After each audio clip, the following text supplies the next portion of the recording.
Bismillahirrahmanirrahim. Assalamualaikum warahmatullahi wabarakatuh. Bapak-bapak, ibu-ibu, mas-mas, mbak-mbak, khususnya adik-adikku sekalian yang dirahmati Allah dimanapun Anda berada.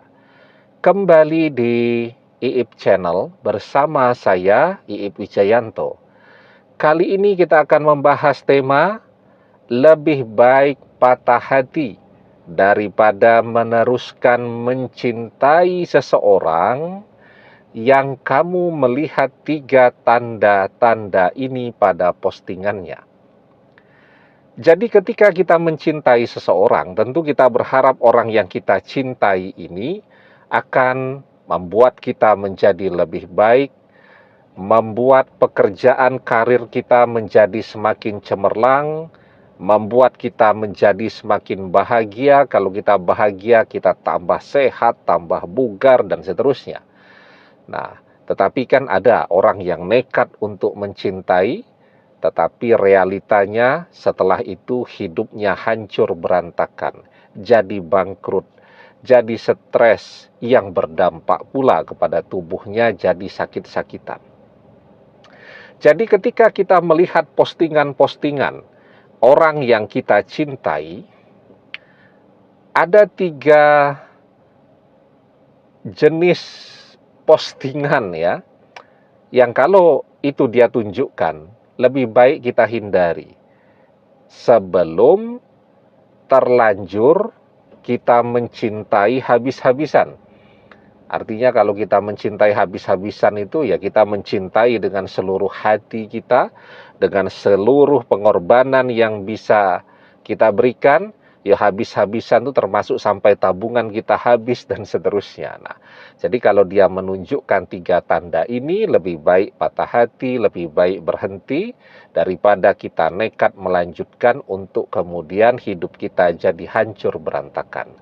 Tanda-tandanya yang pertama, kita melihat tuh kalau dia memposting sesuatu, pengennya banyak. Ya, yang pengen jalan-jalan ke Italia, yang pengen liburan ke Australia, yang pengen beli ini, yang pengen beli itu, dan seterusnya. Nah, ini menunjukkan bahwa kalau kita bersama dengan dia, mintanya macam-macam.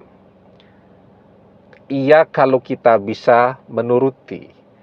Kalau kita tidak bisa menuruti apa yang dia inginkan, isinya nanti perjalanan cinta itu cuma bertengkar terus. Dan itu akan sangat menguras energi kita. Capeknya luar biasa. Ya, jadi kalau postingannya itu pengennya macam-macam. Yang kedua, kita lihat juga di postingan-postingannya bahwa sepertinya hutangnya banyak. Kalau dia posting itu ya, oh gaji sekian, tapi harus membayar cicilan sekian. Nah, jadi sebenarnya kan kalau kita menikah dengan seseorang, ya saling mengisi, ya. Artinya kalau kita punya uang, kita akan support. Kalau kita sedang tidak punya uang, dia yang support, kan begitu, saling mengisi.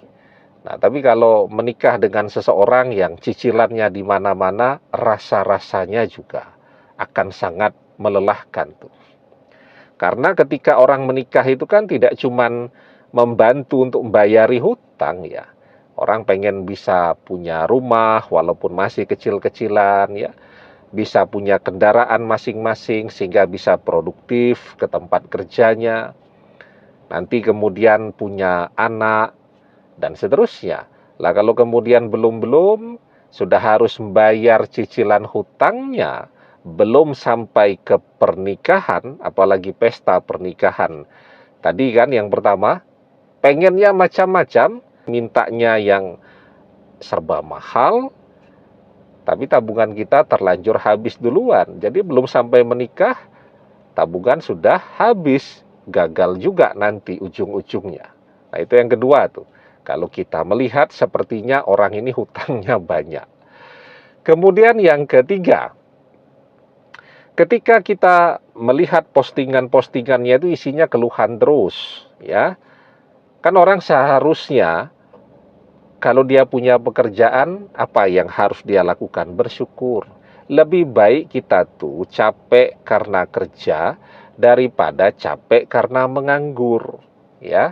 Tapi kan dia tidak seperti itu. Pokoknya isinya ngeluh terus. Bekerja capek, ketemu orang dalam pekerjaan capek, dan seterusnya, dan seterusnya.